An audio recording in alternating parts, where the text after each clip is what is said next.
शरद पवारांच्या राष्ट्रवादीचे अमोल कोल्हे ज्यावेळेला भाषण करतात, त्यांच्या भाषणाची क्लिप व्हायरल होते, त्यामध्ये ते स्पष्टपणे म्हणतात की कुठल्याही समाजाला किंवा मराठा समाजाला आरक्षण देताना इतर कुठल्याही आरक्षणाला धक्का लागू नये. मात्र अशा वेळेला बीडचेच असलेले तुमचे खासदार देखील त्या ठिकाणी बाकं वाजवताना आपल्याला पाहायला मिळाले. मग एका महिन्यात कसा काय बदल होतो हा सगळा? नाही, शेवटी काय असतं, मराठ्यांचे मतं घेऊस तर गोड बोलायचं पुण्यात. बरं, एकदा मराठ्यांचे मतं घेतले की झाली जात जागी.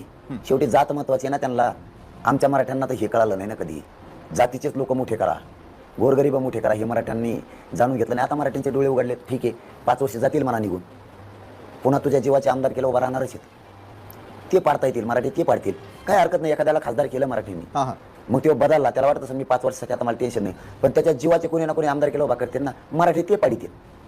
जाऊ द्या, एखादी चूक होत असती, समाजाकडून होती, माझ्याकडूनही होती, असं काहीच नाही. चुका माफ करायला लागतात, त्या पोटात घ्यायला लागतात आणि सोडून द्यायला लागतं. सरकार जे डावं करते आता याच्याकडे जास्त आपलं